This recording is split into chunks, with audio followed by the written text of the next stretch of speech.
Hey guys, this is Allison from Allykatkreations. How are you? If you can, please like, share, and subscribe to my channel if you haven't done so already. And if you get anything from my work, a connect the dot, a mind blown moment, a mushroom cloud moment, a new book to read, or new author to explore, please consider supporting my work. I saw that. All the things, links, and ways that you can do that will be below the description box. So, before I even get into the Hermit's journey, I want to take a time out to thank everybody for making my birthday super duper special. If anybody follows We Not Me on Rumble, my favorite JQ and my favorite Chica put me on a live just to say hi and be supportive and to be thanked. And I'm very gracious and a lot of gratitude towards that. Wasn't thinking that was going to happen, and that was really unexpected, and I had a really good weekend, so sorry I didn't upload anything for my birthday, but here I am, new chapter, new book to write.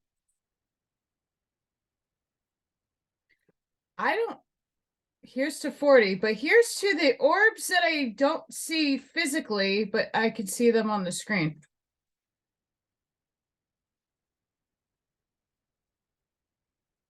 And if you're not seeing that, I don't know. I just saw that. So if you're seeing any of the orbs or things flying, okay, they're not bugs. It was really nice and warm the last few days, but now it's back to 30 something degrees. It's cold. It's like 28 degrees right now. Rather cold. I don't have buggies in the house. I might have some spiders, but they can stay. They can eat whatever. Yeah, I don't know what's going on. Anywho, hopefully they're here to protect me. Hermit's journey.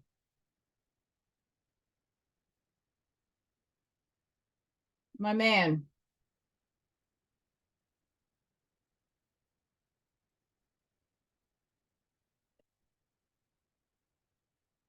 As we all age,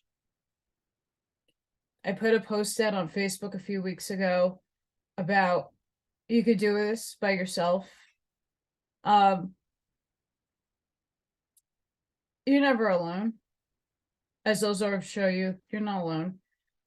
But in the physical, a lot of us are alone. We go to sleep by ourselves. We traverse through life really without help. And even when you have help, there's certain things you can only do by yourself, which gets a little freaky and scary. So we went on this journey, starting out with the Plato's cave allegory. And we're emerging into finding who we are in essence, finding out the truths that you hold to be true. Now, everybody's viewpoint on truth is perceptual. What are you perceiving? I don't know why. I have a mess over there. I'm still moving in. We're all perceptually seeing the truth differently. We're seeing and feeling and discerning our own personal truth. But in essence, we're supposed to merge to be one. So there's a lot going on there. And when we emerge out of this cave and traverse in society with all these knowledgeable truthtoids, factoids, and things that are proving the matrix wrong, how do we go about steering our knowledge, our knowing, into the mass sleepy consciousness of our communities, of humanity in itself? And I'm hoping the things that I'm reading between Manly P. Hall and Friedrich Nietzsche are helping people understand the journey that your soul chose to have, having this hermited, going through life with all these hard, tough lessons that we're all kind of chose to deal with, and then going back into society and trying to share the wisdom and understanding to others. It's not easy. And a lot of us have been stuck in this journey alone, isolated, because you are awake, you know things either on a spiritual, political, or just, to know. And people are just like dumbed down to not seeing, or at least even acknowledging you. And it's very difficult.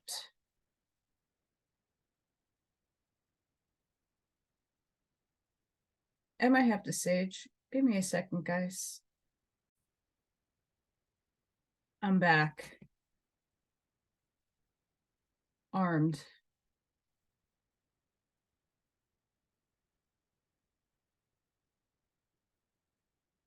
Anywho.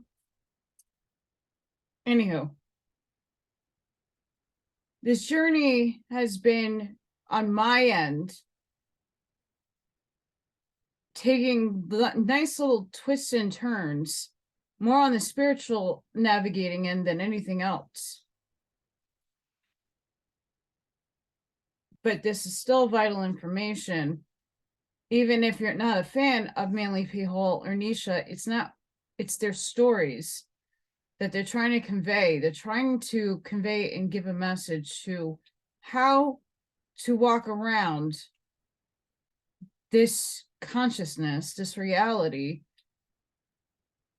being in this hermit mode, being, whether you really physically are in a hermit or you're one of the few people around that have this knowledge that other people just look at you like, the fuck are you?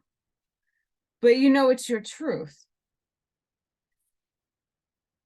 And that's why I'm continuing on with the series. On the flies of the marketplace. Flee, my friend, into your solitude. I see you dazed by the noise of the great men and stung all over by the stings of the little men. Don't we feel that right now? Haven't we felt this? When you have your truth, you speak it, and everybody else around you is like, but you're gonna kill me if you don't do this and do that. Well, if you don't put that on, you're gonna get me sick. Even though the tag tells you it's not gonna do anything. Just yeah. Woods and crags know how to keep a dignified silence with you. Be like the tree that you love with its wide branches, silently listening. It hangs over the sea. Where solitude ceases, the marketplace begins. And where the marketplace begins, the noise of the great actors and the buzzing of the poisonous flies begins too.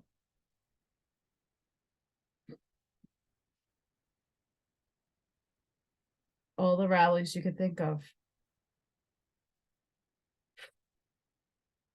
In the world, even the best things amount to nothing without someone to make a show of them. Great men, the people call these showmen. In our time, we call them actors. Little do the people comprehend the great that is the creating, but they have a mind for all showmen and actors of great things. Aren't we all just on the divine stage of Source itself? So Source can experience life through us in this vehicle that we chose to have this experience in. So there really isn't no good or evil, bad or good, because it's polarity, it's duality, it's what we are, all in one. Some people just show their not so nice sides more than they show their good. Around the inventors of new values, the world revolves.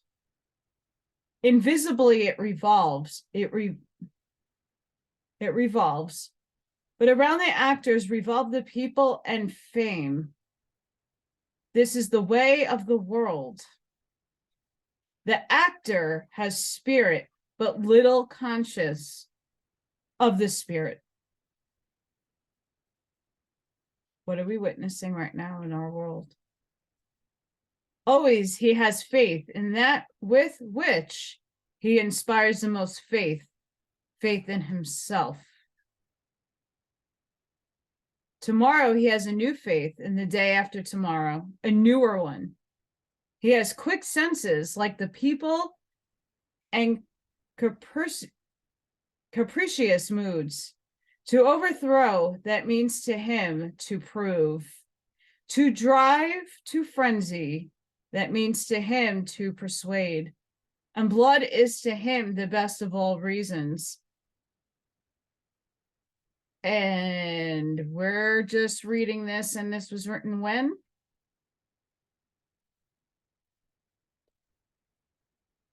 Even if it's allegorical. Oof, oof.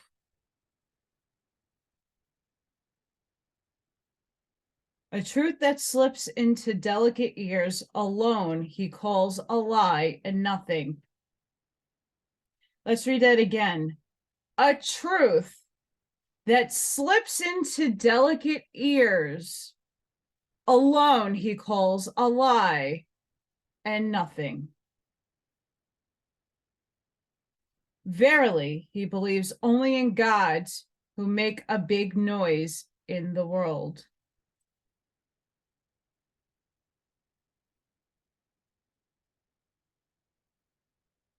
If this doesn't speak volumes to you by now, those of you who are aware and awake, as if Friedrich knew what was to come. Full of solemn gestures in the marketplace, and the people pride themselves on their great men, their masters of the hour. But the hour presses them, so they press you. And from you to they want a yes or a no. Alas, do you want to place your chair between pro and con? Do not be jealous of these unconditional pressing men, you lover of truth. Never yet has truth hung on the arm of the unconditional. On account of these sudden men, go back to your security. It is only in the marketplace that one is assaulted with yes or no. Slow is the experience of all deep wells. Long must they wait before they know what fell into their depth. Far from the marketplace and from fame happens all that is great. Far from the marketplace and from fame, the inventors of new values have always dwelt. Flee, my friend, into your solitude. I see you stung all over by poisonous flies.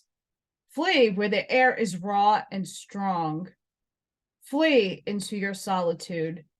Have you lived too close to the small and the miserable?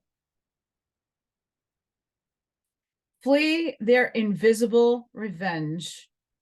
Against you, they are nothing but revenge. No longer raise up your arm against them. Numberless are they, and it is not your lot to shoo flies. Numberless are these small and miserable creatures, and many a proud building has perished in raindrops and weeds. You are no stone. but you have already become hollow from many drops. You will yet burst from many drops. I see you wearied by poison flies, bloody in 100 places, and your pride refuses even to be angry. Blood is what they want from you in all innocence. Their bloodless souls crave blood. And so they sting in all innocence. But you deep one, suffer too deeply even from small wounds. And even before you have healed, the same poisonous worm crawls over your hand. You are too proud to kill these greedy creatures. But beware lest it become your downfall that you suffer all their poisonous injustice.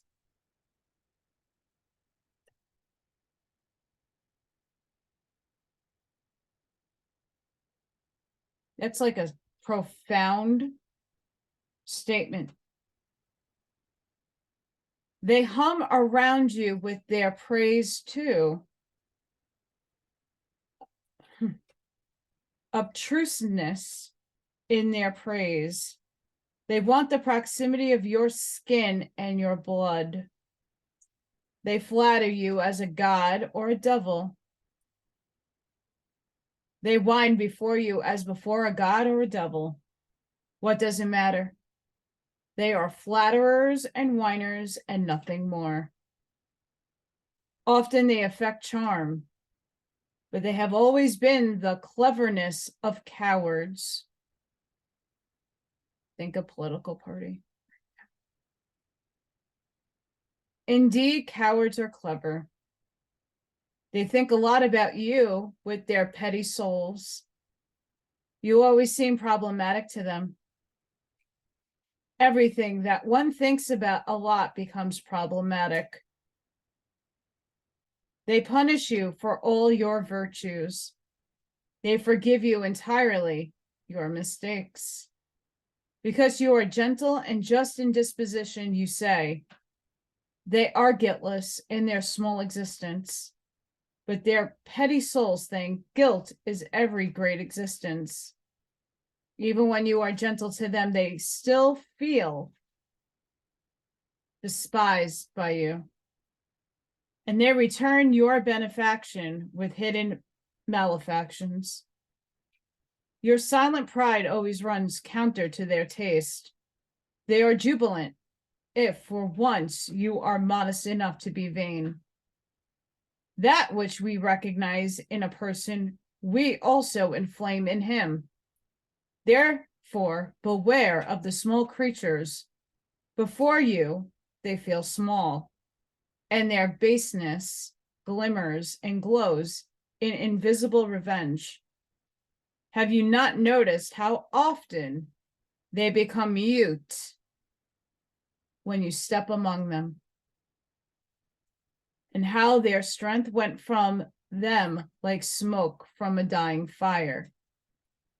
Indeed, my friend, you are the bad conscience of your neighbors, for they are unworthy of you. They hate you, therefore, and would like to suck your blood. Your neighbors will always be poisonous flies.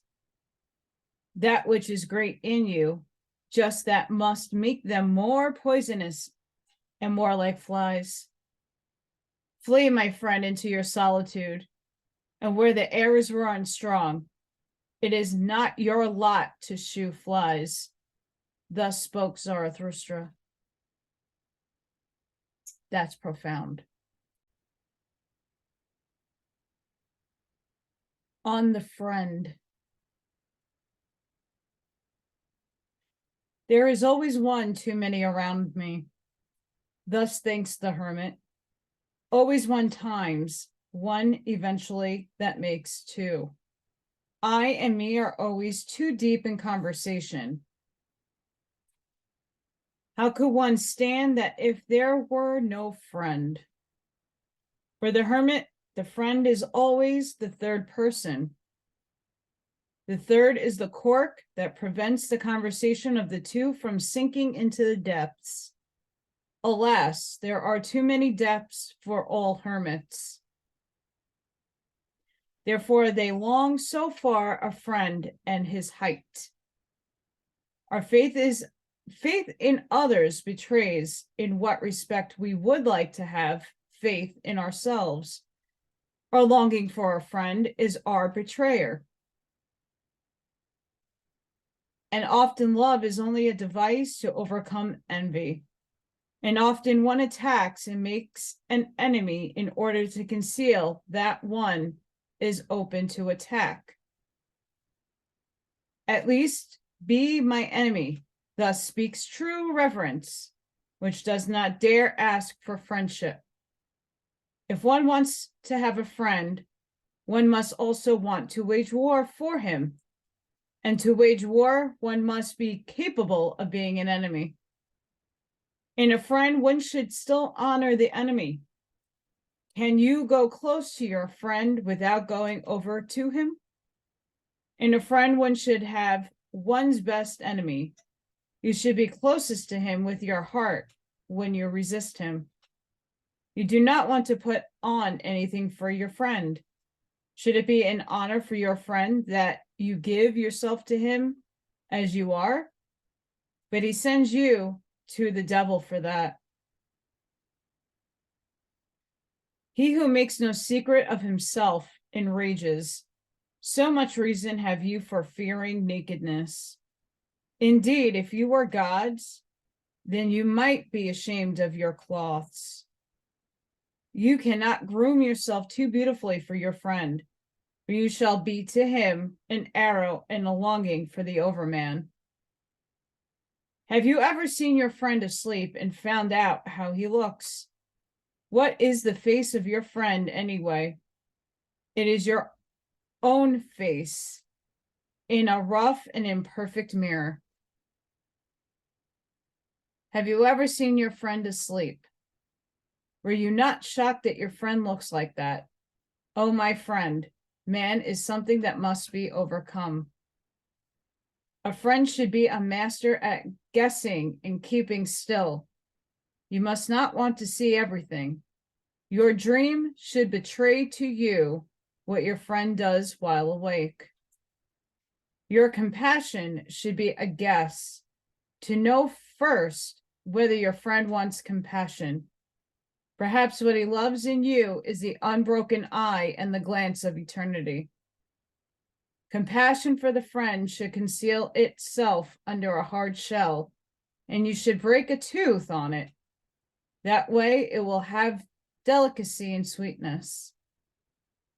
Are you pure air and solitude and bread and medicine for your friend? Some cannot loosen their own chains and can nevertheless redeem their friends. Are you a slave? Then you cannot be a friend. Are you a tyrant? Then you cannot have friends. All too long have a slave and a tyrant been concealed in women. Again, remember when this was written. Therefore, woman is not yet capable of friendship. She knows only love. Women's love involves injustice and blindness against everything that does not love.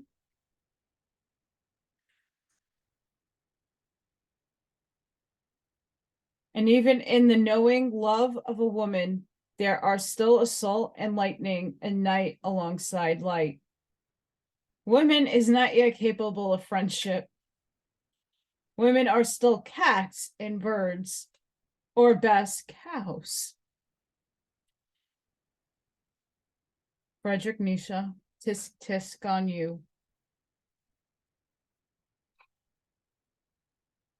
Women is not yet capable of friendship, but tell me, you men, who among you is capable of friendship?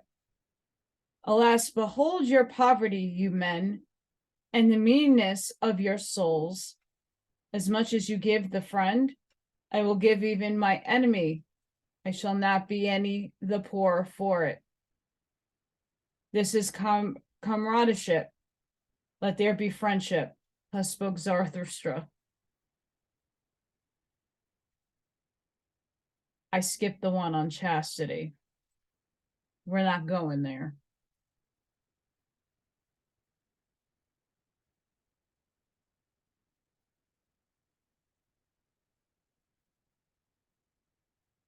We're in that phase right now in the influencer truther movement.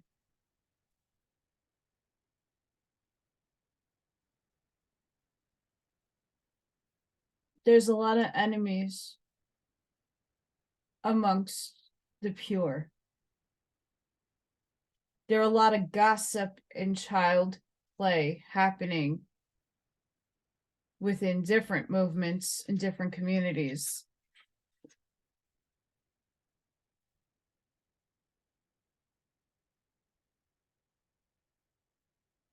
What you put out into the ether, out into the vibratory frequency that you speak, you should mean and do and live by with your heart space.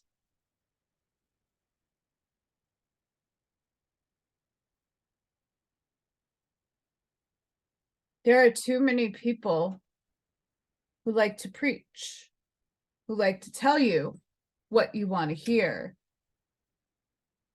because there's an agenda afoot. Usually that. That doesn't make somebody a grifter, a drifter.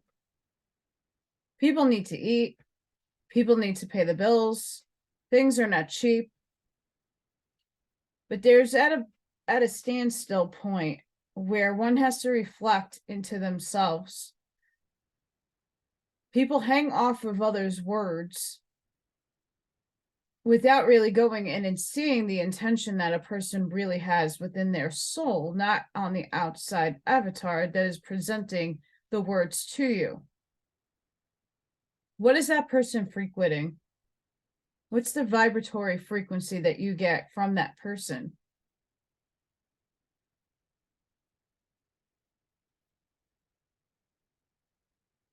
Everybody has demons in their closet. Not just skeletons. Everybody has a fault. Everybody has done horrible things. And if you say that you haven't, you're the devil in someone's story. I don't care how many times you've been to the great halls of a church or a temple. Doesn't matter how giving and loving you might be, you still appear to be a devil in someone's story.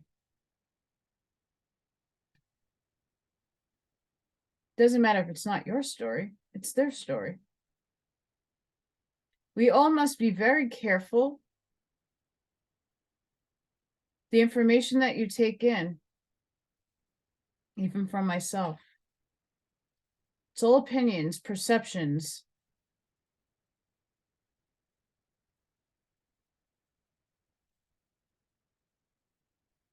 The people that did not have much and sat and analyzed society.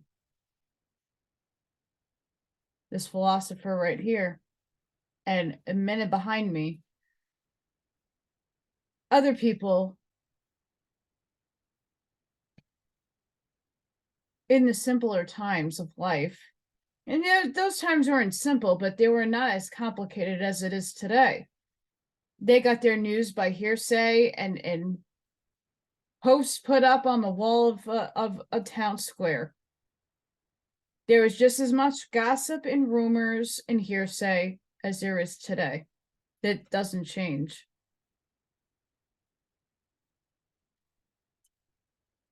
If we don't start feeling from within our souls the intention of others, and if you don't know how to read that, that's okay. But it's through your human experience that you could see if someone's word is valid or not by their body language, their conditioning, their doing. It's not just talk, it's action. Like the Hermetic principles and the law of the universe. You gotta, when you speak things into existence, it needs an action behind it as well. Manifestation just doesn't happen by itself. You have to put action into motion for it to evolve. You have to put the frequency and the vibration out there for things to be received properly, for you to attract the same vibratory pattern back.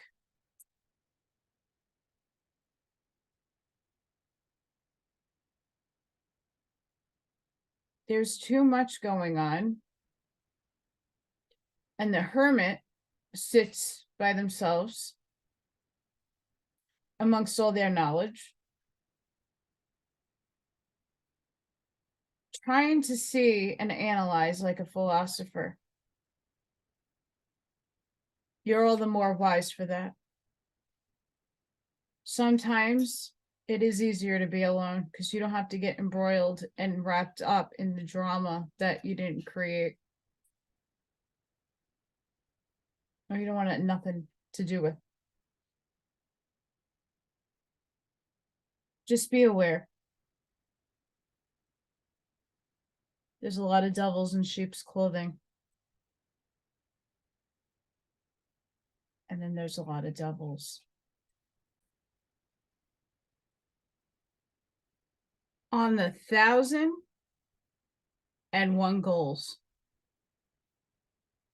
Zarathustra saw many lands and many peoples. Thus he discovered the good and evil of many people. And Zarathustra found no greater power on earth than good and evil. No people could live without first esteeming. But if they want to preserve themselves, then they must not esteem as the neighbor's esteems. Much that was good to one people was scorned and infamy to another. Thus I found it. Much I found called evil here, and decked out with purple honors there. Never did one neighbor understand the other. Ever was his soul amazed at the neighbor's delusion and wickedness. A tablet of the good hangs over every people. Behold, it is the tablet of their overcomings. Behold, it is the voice of their will to power. Praiseworthy is whatever seems difficult to a people. Whatever seems indispensable and difficult is called good. Whatever liberates, even out of the deepest need, the rarest, the most difficult, they call holy. Whatever makes them rule and triumph and shine to awe and envy of their neighbors, that is to them the high, the first, the measure, the meaning of all things. Verily, my brother, once you have recognized the need and land and sky and neighbor of a people, you may also guess the law of their overcomings and why they climb to their hope on this ladder. You shall always be the first and excel all others. Your jealous soul shall love no one unless it be the friend that made the soul of the Greek quiver. Thus he walked the path of his greatness. To speak the truth and to handle bow and arrow well, that seemed both dear and difficult to the people who gave me my name, the name which is both dear and difficult to me. To honor father and mother and to follow their will to the root of one's soul. This was the tablet of overcoming that other people hung over themselves and became powerful and eternal thereby. To practice loyalty, and for the sake of loyalty, to risk honor and blood, even for evil and dangerous things. With this teaching, other people conquered themselves, and through this self-conquest, they became pregnant and heavy with great hopes. Verily, men gave themselves all their good and evil, Verily, they did not take it. They did not find it, nor did it come to them as a voice from heaven. Only man placed values in things to preserve himself. He alone created a meaning for things, a human meaning. That's very important. Therefore, he calls himself man, which means the esteemer. Pause.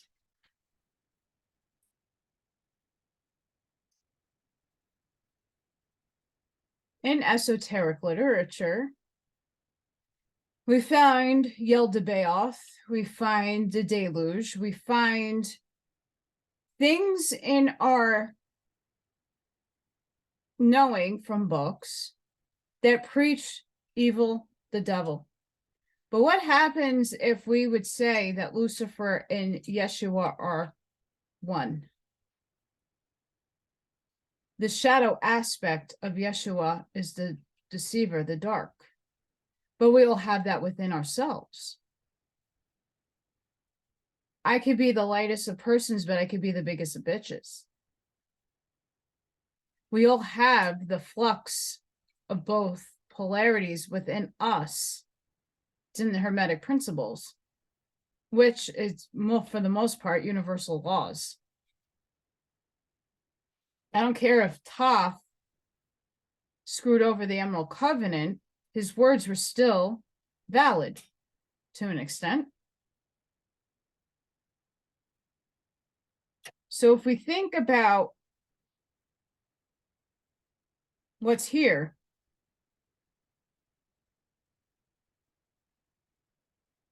only man placed values in things to preserve himself.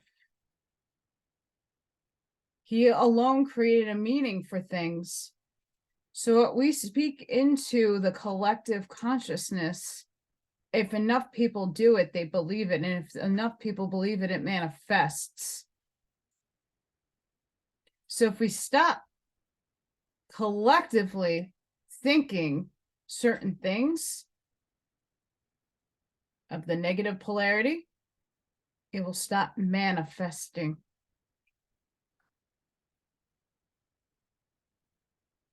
But here's the problem with that.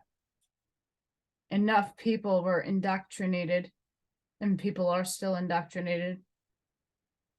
And there's too many people still believing in the same nonsense, whatever that nonsense may be. And it's on a tenfold process here.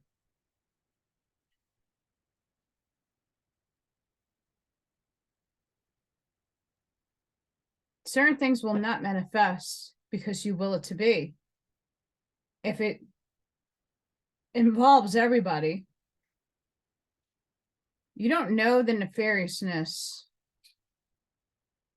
of why. Look at every angle, look at the bird's eye view of things. Trust me, I would love to say that I would love the economy to fall and collapse, and that everybody would be better off if things were just handed to them. But that's not how things work. And why? Because not everybody has the intentional good inside of them. Some people don't express their good side. They express more of the polarity of the evil side of themselves. Some people express the greed inside of themselves. And if you hand somebody $1 million, you don't know what they're really going to do with it. It's the intention. Co-host is on the beanbag. Just saying. She says hi, by the way. She's meowing. I think she's playing. Or she's speaking to the spirit that happens to be here, and I don't know who it is. To esteem is to create. Hear this, you creators. Esteeming itself is of all esteemed things the most estimable treasure. Through esteeming alone is their value, and without esteeming the nut of existence would be hollow. Hear this, you creators. Change of values, that is a change of creators. Whoever must be a creator always annihilates. Interesting. First, peoples were creators, and only in later times individuals. Verily, the individual himself is still the most recent creation. Once peoples hung a tablet over the good over themselves. Love, which would rule, and love, which would obey, have together created such tablets. The delight in the herd is more ancient than the delight in the ego. And as long as the good conscious is identified with the herd, only the bad conscious says I. Verily, the clever ego, the loveless ego that desires its own profit in the profit of the many, that is not the origin of the herd, but it's going under. Good and evil have always been created by lovers and creators. The fire of love glows in the name of all the virtues, and the fire of wrath. Zarathustra saw many lands and many peoples. No greater power did Zarathustra find on earth than the works of the lovers, good and evil, are their names. Verily, a monster is the power of this praising and censuring. Tell me who will conquer it, O brother. Tell me who will throw a yoke over the 1,000 necks of this beast. 1,000 goals have been so far, for there have been 1,000 peoples. Only the yoke for the 1,000 necks is still lacking. The one goal is lacking. Humanity still has no goal. But tell me, my brothers of humanity, still lacks a goal.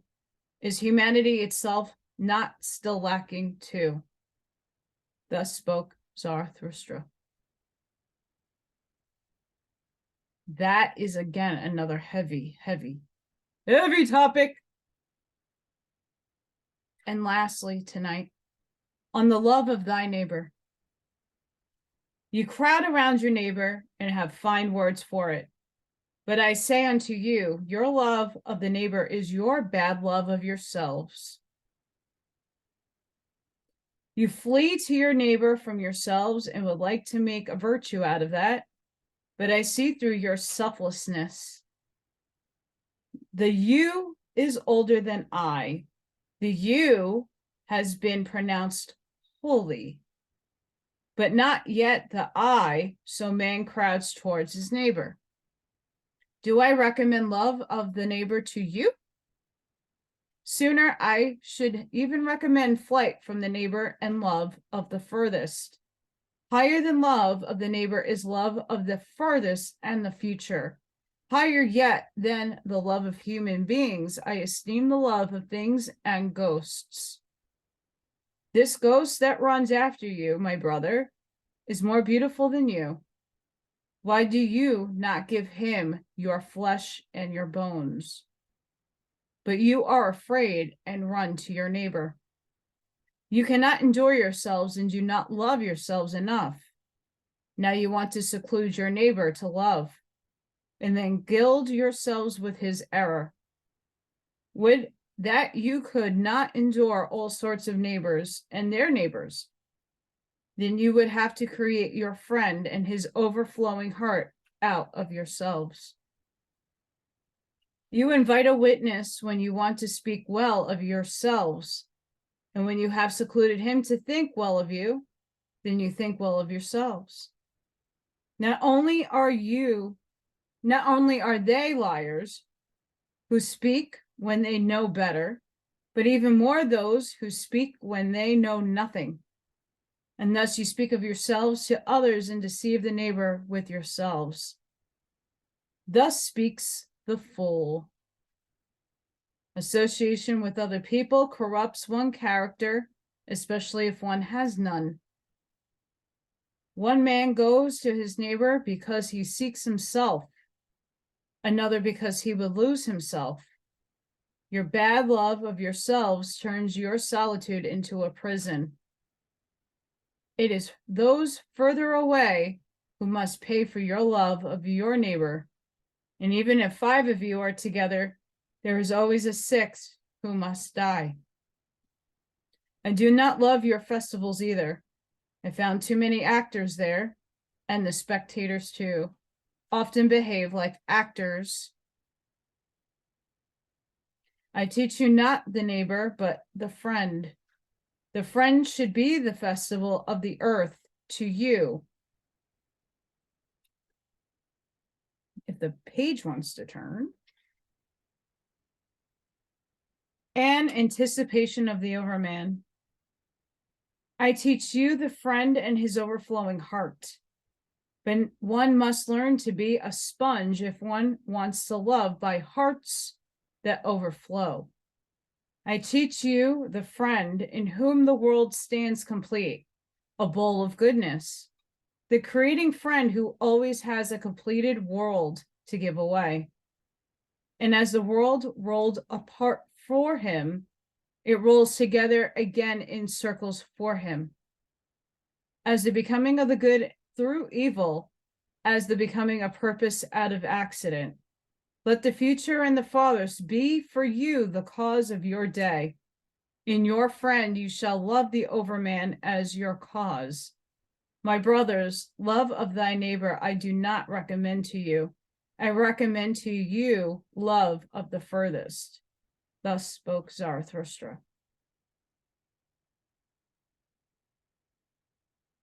I'm going to leave it there. Because the next time we're going to go on the way to the creator.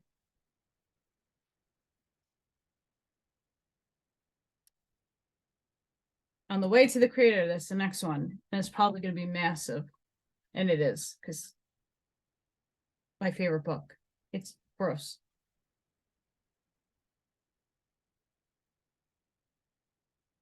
What do you think?